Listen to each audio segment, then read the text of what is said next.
this video, I'm going to take the information from the last video and essentially show you what it would look like in minor. If indeed we can build triads above the major scale and identify them, then it stands to reason we can do the same thing in minor. So I'm going to move fairly quickly here because the principle really is the same. In fact, I've even left up the information or put up the information that I covered last time here. This is a C major scale.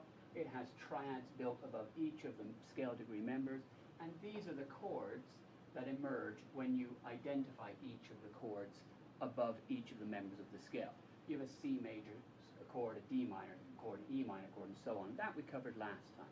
So what happens if we do the same thing in minor? Well, essentially, a very similar result occurs.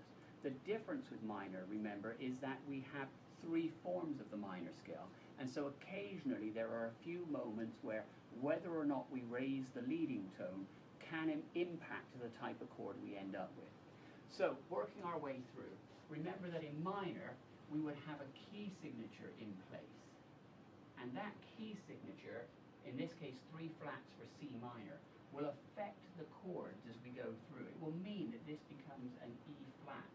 This chord here has an A flat and an E flat in it because those are in the key signature. You must keep that in mind, otherwise you will misidentify the chords. You will incorrectly consider the chords to be something they are not. So as you look through here, what you will see emerges is the first chord is a C minor chord. That is a minor third and a major third. C to E flat, remember, from the key signature, to G.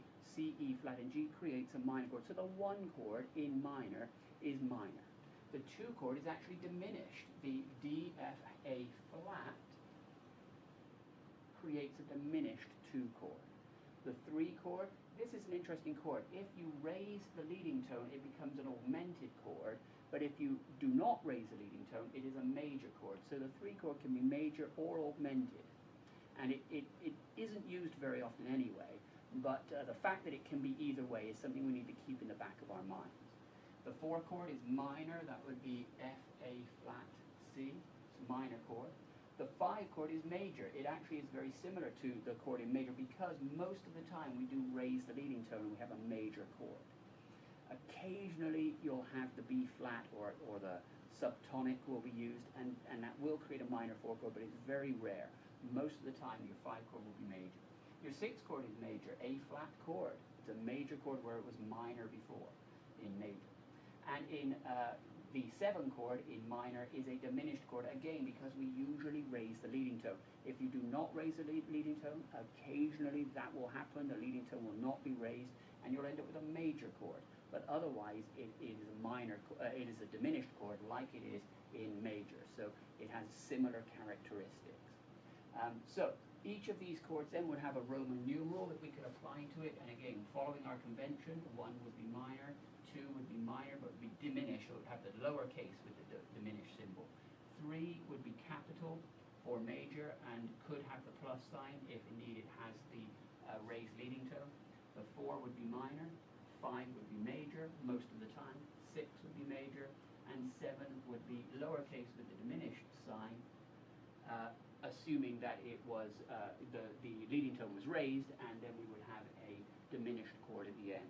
So this is the set of chords that you can use most often you will encounter and use in minor.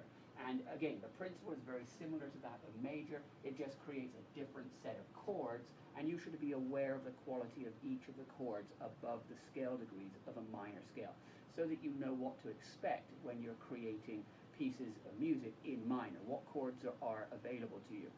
Generally the progressions that we create are going to be very similar. We'll have similar progressions in major and in minor. They will sound a little different because of the changes in the quality of chord between these 2 keys. Make sure you understand how to build these triads and the qualities of these triads in both major and minor by the time we get to working with this material in class.